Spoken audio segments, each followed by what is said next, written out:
Your emotions are controlling your life, and that is why you are stuck.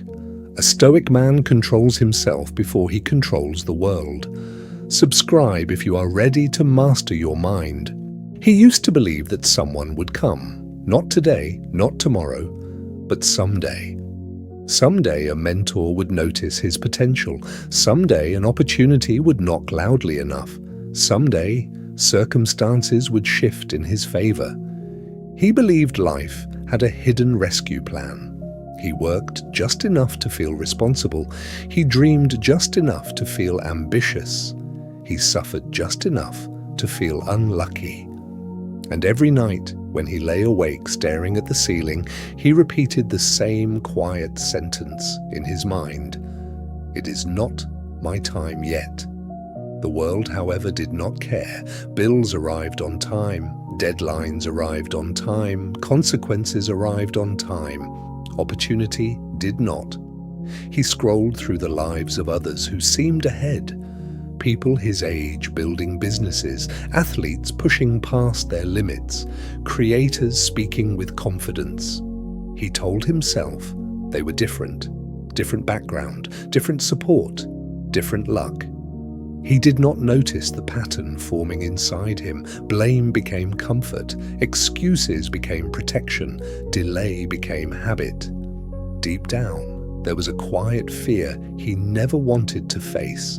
What if nothing changes? What if no one comes? One evening, after another failed attempt at something he started but did not finish, he sat alone in silence.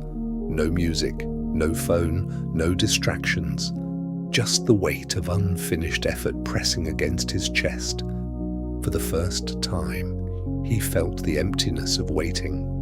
He remembered reading the words of Marcus Aurelius, "You have power over your mind, not outside events. Realize this, and you will find strength." The quote irritated him, because it stripped away the fantasy. If the mind was his responsibility, then the weakness was too. He stood up, walked to the mirror, and looked at himself longer than usual. No applause, no savior, no dramatic turning point. Just a man who had been waiting. That night, something shifted, but not in the way movies portray change. There was no sudden motivation, no surge of confidence. There was only discomfort. A quiet, unsettling realization began to form. Maybe the reason nothing had changed was not fate. Maybe it was him. He went to bed uneasy. For the first time in years, he did not hope someone would fix his life. Instead, a more dangerous thought began to grow in the dark. What if no one is coming?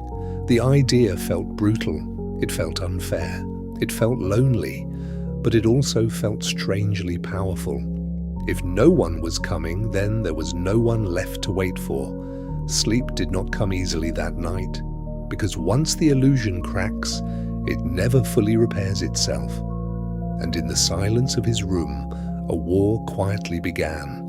The war between the man who waits and the man who acts. The next morning would test which one survives. He woke up before the alarm, not because he felt motivated, because he felt exposed. The thought from the night before had followed him into the morning. No one is coming. It did not sound empowering, it sounded terrifying. He reached for his phone out of habit. His thumb hovered above the screen. For a second, he almost escaped into distraction. But something stopped him. If no one is coming, then this moment matters. He sat up slowly. The room was cold. The air felt heavier than usual. Every small movement felt intentional. He walked to the bathroom and looked at his reflection again. The same face, the same eyes, the same potential he had been postponing. Nothing about him had changed, except the illusion. He thought about Epictetus. You cannot control what happens to you, but you can control how you respond. For years, he had responded with delay. Later, tomorrow. When I feel ready, he realized readiness had been another lie. Discipline does not wait for readiness, it creates it. He put on his shoes and stepped outside before his mind could negotiate with him. The sky was still dark. The street was silent. There were no witnesses to this decision. He began to run. The first few steps felt awkward. His breathing was uneven. His body resisted the effort. Every excuse returned with sharp clarity. You did not sleep well. You will start tomorrow. This is unnecessary. He kept running, not fast, not impressive, just forward. Each step felt like a small rebellion against his old identity. The man who waits would have turned back by now. The man who acts keeps moving. Pain began to settle into his legs. His chest tightened. His thoughts grew louder. Why are you doing this? What is the point? The point was simple. No one is coming. When he finally stopped, he was not proud, he was exhausted. But beneath the exhaustion, something subtle had shifted. For the first time, he had acted without permission, without applause, without certainty. Back in his room, sweat dripping, he understood something uncomfortable. Discipline is not dramatic. It is quiet, repetitive, boring, and that is why most people avoid it. He thought about Seneca. We suffer more in imagination than in reality. Most of his suffering had come from waiting for a future version of himself to appear fully formed, confident, prepared, fearless. That version was not coming. He would have to build him. The day moved on as usual: work, responsibilities, conversations. But internally, something was different. He caught himself before complaining, caught himself before blaming, caught himself before procrastinating. Not perfectly, but consciously. The awakening was not a burst of motivation, it was the removal of escape routes. There was no fantasy left to hide inside, and without fantasy, there was only responsibility. That night, he did not feel inspired. He felt accountable. And accountability is heavier than hope, but it is also stronger. As he lay in bed, muscles sore, mind alert, he understood something that unsettled him. If today felt this hard, tomorrow would be harder. Because the world does not reward one day of effort, it tests consistency. The real battle was not waking up early once, it was doing it again and again and again. The war between comfort and discipline had officially begun, and comfort does not surrender easily. The second morning was harder. There was no dramatic realization this time, no powerful thought echoing in his mind, only resistance. His alarm rang. His body felt heavier than the day before. His legs were still sore. The warmth of the bed felt like safety. Comfort whispered softly, "You already proved something yesterday. Rest. You deserve it." For a moment he almost agreed. One missed morning would not destroy everything. That was how it always started. Not with failure, with permission. He remembered something he once read from Marcus Aurelius. At dawn, when you have trouble getting out of bed, tell yourself this: I have to go to work as a human being. The words felt harsh. He was not getting up to chase motivation. He was getting up to fulfill responsibility. He sat up slowly. No excitement, no cinematic soundtrack, just discipline. The air felt colder than yesterday. His body protested louder. His thoughts attacked with sharper arguments. What if this changes nothing? What if you stay average anyway? He tied his shoes without responding. Outside, the sky was still dark again. The world remained indifferent to his effort. He started running. The soreness from yesterday amplified every step. His breathing felt restricted. His mind searched desperately for a reason to stop. Discomfort grew louder. This is pointless. You are not built for this. Other people are stronger. He did not argue with the thoughts. He let them speak, and he kept moving. Halfway through the run, something strange happened. The pain did not disappear, but it lost authority. He realized something critical. Pain is information. Comfort is negotiation. Pain tells you where you are weak. Comfort convinces you to stay weak. The war was not against exhaustion. It was against the version of himself that always chose ease. When he finished, he did not feel powerful. He felt disciplined, and that felt unfamiliar. The rest of the day tested him in quieter ways. Work became frustrating. A mistake cost him time. A colleague criticized him unfairly.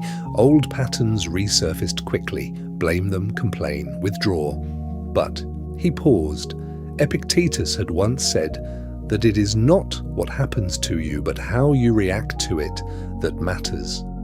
For the first time, he noticed the gap between stimulus and reaction. Inside that gap, there was choice. He chose silence instead of argument. He chose correction instead of defensiveness. He chose ownership instead of resentment. It did not feel heroic. It felt difficult. By the end of the week, the novelty was gone. There was no excitement left, just repetition. Wake up, train, work, improve, sleep. Again, again, again. His mind began searching for shortcuts. Maybe you can slow down. Maybe you can skip today. Maybe you have done enough. But enough for what? He began to understand why most people quit, not at the beginning, but in the middle. The beginning is emotional. The middle is lonely. No one noticed his effort. No one congratulated his discipline. No one rewarded his consistency. The world remained silent. And that silence revealed something dangerous. He had never truly wanted success. He had wanted recognition. Now he had neither, just effort. And in that emptiness, his identity began to fracture. The man who waited was still alive. He whispered at night, "This is not worth it. This is too slow. You are alone in this." Lying in the dark, staring at the ceiling once more, he felt the weight of those whispers pressing harder than ever. Because discipline is easy when you feel progress. It is brutal when you feel nothing. And at that moment, he felt nothing. No breakthrough, no transformation, just fatigue. The war with comfort had only just begun, and comfort was preparing a stronger attack. 2 weeks passed, then 3. The routine remained intact. The early mornings, the quiet runs, the disciplined work, the deliberate restraint. On the surface, he was doing everything right. Inside, something began to crack. There was no visible progress. His body looked almost the same. His bank account looked the same. His position at work had not changed. The effort felt invisible. And invisibility is dangerous. Comfort returned, not as laziness, but as logic. You are working hard and nothing is changing. Maybe this is not for you. Maybe you should accept where you are. That voice sounded reasonable. It did not scream. It whispered. One evening, after a long day that ended in yet another unnoticed effort, he sat alone at his desk. The room was dim. The silence was heavier than usual. He opened his laptop and stared at unfinished goals, plans, ideas, projects he once felt excited about. They now looked distant. For a moment, doubt consumed him. What if discipline is not enough? What if you simply do not have what it takes? The old identity began pushing forward again. The man who waits felt safer. The man who blames felt lighter. The man who quits felt relieved. He leaned back in his chair and closed his eyes. He remembered something from Seneca. Difficulties strengthen the mind, as labor strengthens the body. The sentence did not inspire him. It challenged him. Maybe the absence of results was the test. Maybe the real growth was invisible. He stood up slowly and walked to the mirror again. This time, he did not look for confidence. He looked for truth. His eyes were more focused. His posture was straighter. There was less hesitation in his expression. Externally, little had changed. Internally, everything was shifting. He realized something uncomfortable. He had been measuring progress the same way he used to measure excuses, by outcomes. But Stoic discipline does not measure by outcomes, it measures by control. Did you show up? Did you act despite resistance? Did you choose responsibility over comfort? Yes.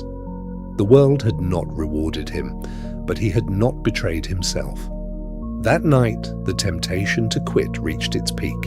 He lay in bed, staring into darkness. He imagined what would happen if he stopped. Sleep in, relax, return to distraction. Life would feel easier immediately. The pain would fade, the pressure would dissolve, and slowly, quietly, the waiting would return. No one is coming. The sentence echoed again. This time, it felt less terrifying. It felt clarifying. He understood something that most people never confront. The absence of visible progress is where most destinies collapse. Because effort without applause feels pointless. But applause was never the goal. Control was. The next morning, he woke up before the alarm again. Not because it was easy, because quitting would have been easier, and he was no longer willing to choose easier. As he stepped outside into the cold air once more, he felt something different. Not excitement, not motivation, resolve. He no longer expected quick results. He expected resistance. And that expectation changed everything. The war was no longer surprising. It was accepted. But acceptance does not make it painless. It makes it deliberate. And somewhere ahead, unseen and distant, a larger test was waiting. A test that would demand more than consistency. It would demand identity. It happened on an ordinary day. No dramatic warning, no visible sign, just pressure. Weeks of effort had built a quiet structure inside him. Discipline had become routine. Resistance had become familiar. But life does not test you when you feel ready. It tests you when you are tired. That afternoon, he received the news. A project he had invested months into was rejected. A promotion he quietly hoped for went to someone else. An unexpected expense drained what little financial stability he had built. 3 hits in a single day. The old voice returned instantly. See, none of this matters. You tried. It changed nothing. He felt something inside him collapse, not loudly, silently. The drive home felt longer than usual. The road blurred slightly as frustration rose in his chest. His jaw tightened. His thoughts spiraled. You sacrificed comfort for this. You woke up early for this. You stayed disciplined for this. For the first time since he began, he did not want to run the next morning. He wanted relief. That night, he sat in darkness without turning on the lights. The room felt smaller. The silence felt heavier than ever before. He allowed himself to feel it fully. Anger, disappointment, fatigue. This was not the romantic version of discipline. This was the cost. He remembered something from Epictetus. It is not what happens to you, but how you react to it that matters. He almost laughed, because in that moment reaction felt uncontrollable. He stood up abruptly and paced the room. His breathing grew uneven. His mind searched desperately for someone to blame. The system, the economy, the manager. Bad luck. Blame would feel good. Blame would reduce the pressure, but blame would also return him to waiting. No one is coming. The sentence struck harder this time, not as motivation, as responsibility.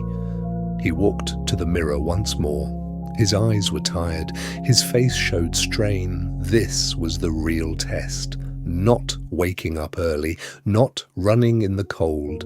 This, failure without collapse. He stared at his reflection and understood something brutal.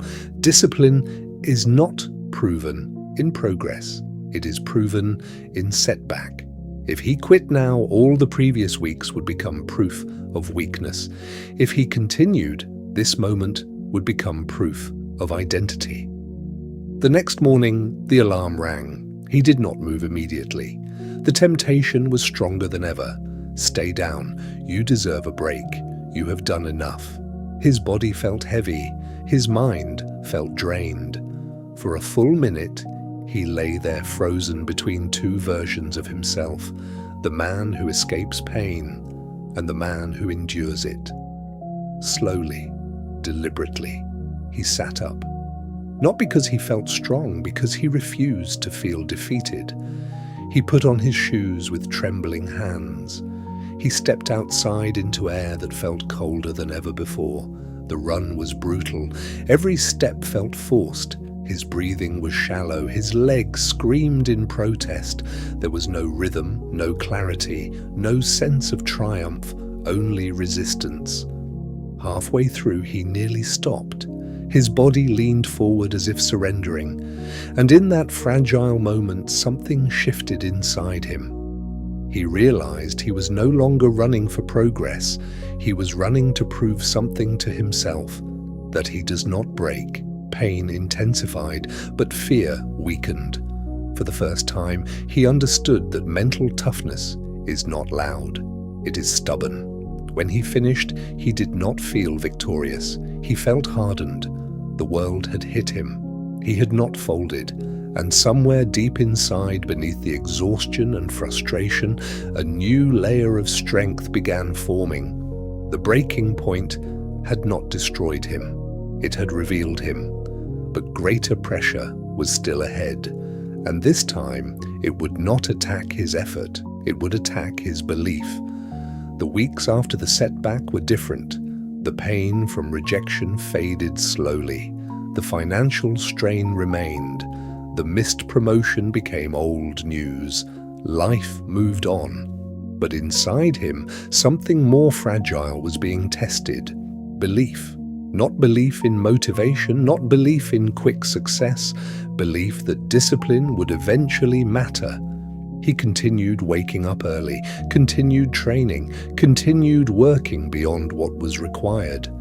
But now there was a quieter question lingering beneath every action. Is this actually changing anything? The results were still subtle. Slight improvements in focus, more control in conversations, less emotional reaction to stress. But externally, nothing dramatic shifted. One afternoon at work, he overheard colleagues laughing about someone who tries too hard.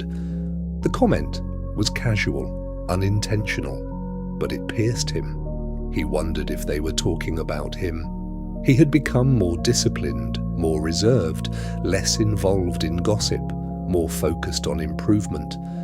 To some, that looked strange, to others, unnecessary. That evening, doubt grew heavier. Maybe this version of you is not realistic. Maybe intensity is foolish. Maybe comfort is normal for a reason. The attack was no longer physical fatigue. It was social pressure. The fear of standing alone. He remembered something Marcus Aurelius wrote: "If it is not right, do not do it. If it is not true, do not say it." The simplicity of that principle felt sharp.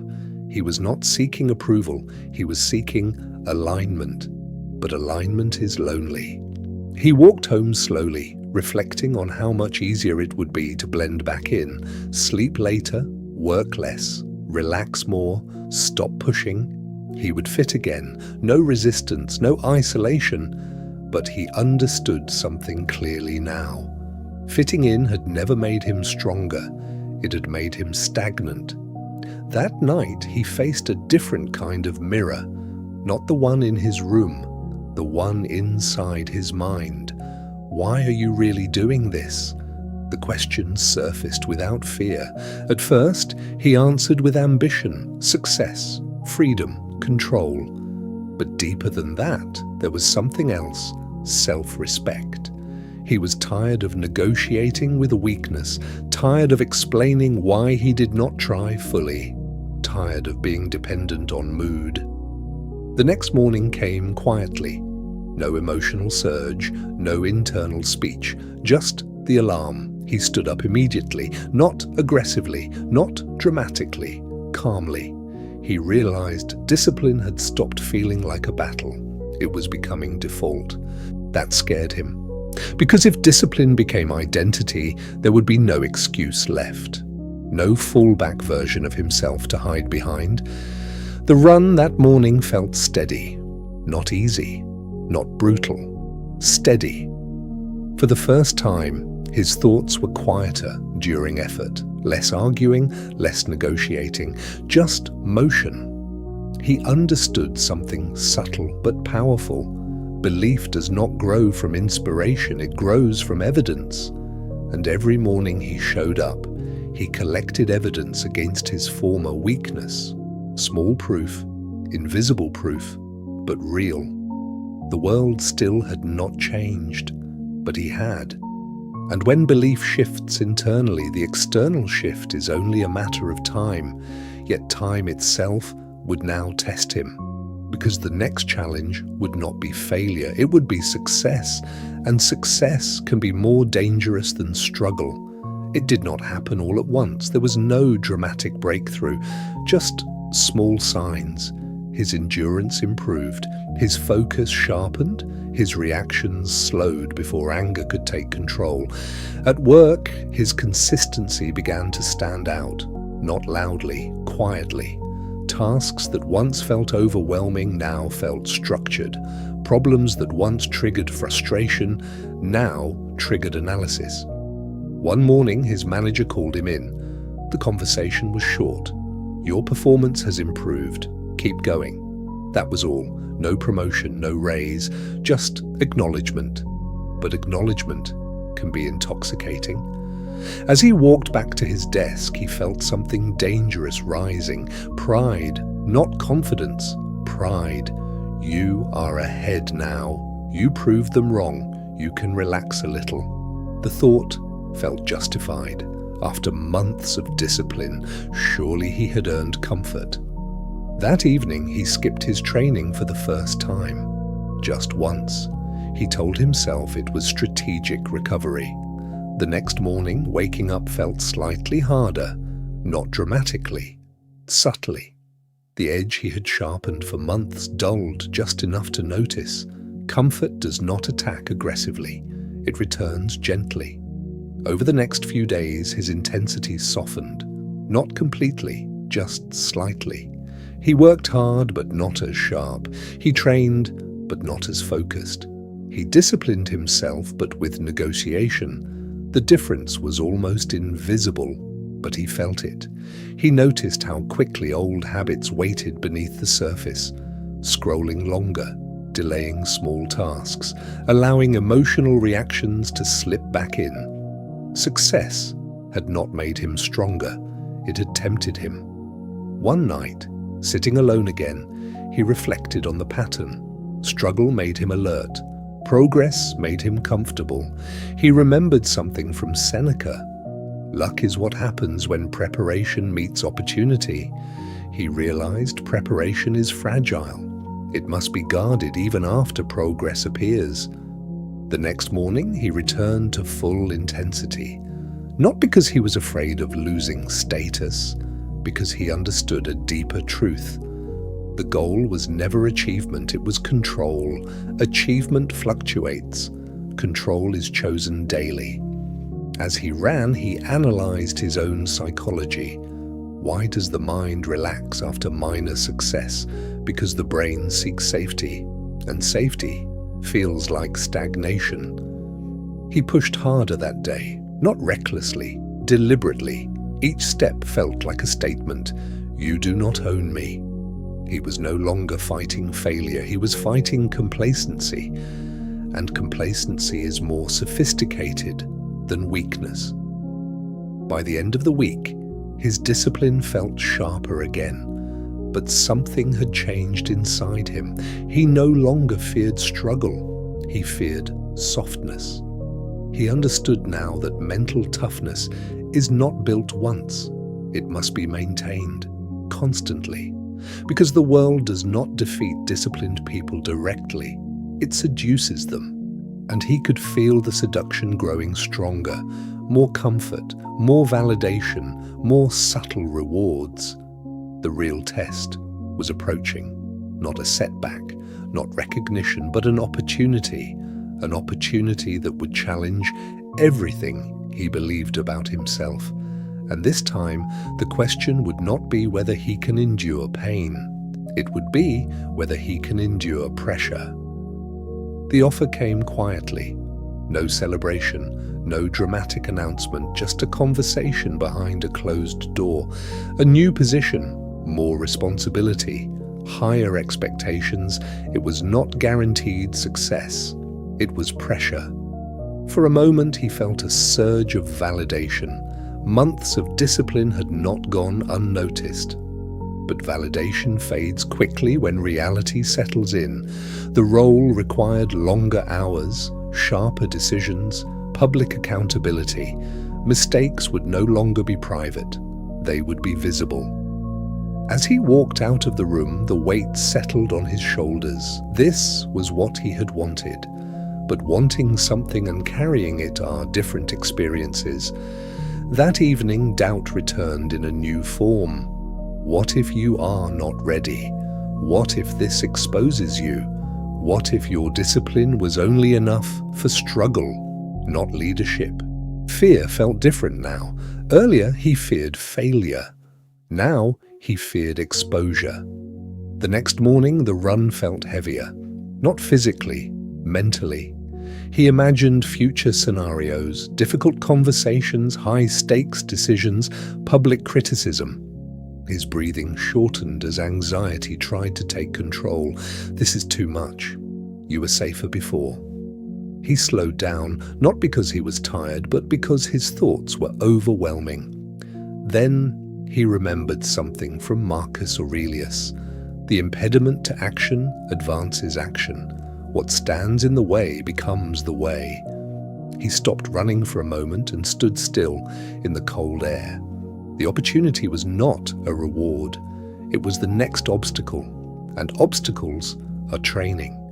He resumed running, this time focusing only on the present step. Not the future meeting, not the potential mistake, just the ground beneath his feet. One step, then another. He understood something critical. Anxiety lives in projection. Discipline lives in the present. When he returned home, he prepared differently than before. He reviewed material longer. He practiced speaking clearly. He anticipated objections. He strengthened his preparation, not out of fear, out of respect for the role. The first week in the new position was relentless. Questions he could not immediately answer, decisions that affected others, eyes watching his reactions. In one meeting, a mistake slipped through, a miscalculation. Silence filled the room. Heat rose in his face. Old instincts surfaced. Defend yourself, shift blame, minimize the error. Instead, he took a breath. That gap between stimulus and reaction appeared again. He owned it. The mistake is mine. I will correct it. The room remained silent for a second longer than comfortable. Then the discussion continued. No explosion, no collapse, just responsibility. That evening, exhaustion hit him harder than any run had before. He sat alone, staring at the wall. This is different, he thought. This is pressure, and pressure reveals character faster than hardship ever could. He realized something powerful. Earlier in his journey, he needed struggle to build strength. Now, he needed strength to handle growth. Growth was heavier. Growth required composure. Growth demanded consistency under visibility.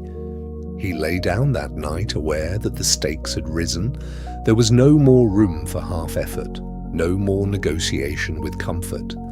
The world had not come to save him. It had handed him responsibility instead, and responsibility does not wait for confidence. It demands competence. The next test would not be about proving himself to others. It would be about proving to himself that this identity is permanent, because temporary discipline collapses under sustained pressure. Permanent discipline transforms pressure into power. The line between those two states was approaching fast. The second month in the new role stripped away any illusion of comfort. The workload increased, expectations sharpened, small errors carried larger consequences. There was no room to hide. Every decision required clarity. Every delay had impact. Every emotional reaction was visible. Pressure stopped feeling temporary. It became environment. At first, he fought it. He tried to outwork it, outthink it, outrun it. But pressure does not disappear when resisted. It stabilizes when absorbed. One evening, after a long and relentless day, he sat alone in the office long after everyone had left. The lights hummed softly above him. The silence felt different now, not heavy, focused. He reviewed the day. There had been tension, there had been conflict, there had been uncertainty. But he had remained composed, not perfectly, but intentionally. He remembered who he used to be, reactive, impatient, dependent on mood. That version of him would have fractured under this weight. Now something had changed. Pressure no longer felt like an attack. It felt like resistance in training. He thought about Epictetus again. No man is free who is not master of himself. Freedom was never about less responsibility. It was about self-control inside responsibility. The next morning, his routine remained unchanged. Wake up, train, prepare, execute. But the meaning behind it had evolved. He was no longer running to escape weakness. He was running to maintain strength. He was no longer preparing to prove something. He was preparing because it was who he was. The identity shift had completed itself quietly. Discipline was no longer a tool. It was baseline. In meetings, when tension rose, he felt the old surge of adrenaline. But now it did not control him. It informed him. He paused before responding, listened longer, spoke slower. The calm unsettled others more than anger ever could. He noticed something subtle. The same colleagues who once questioned his intensity now began seeking his input, not because he demanded respect,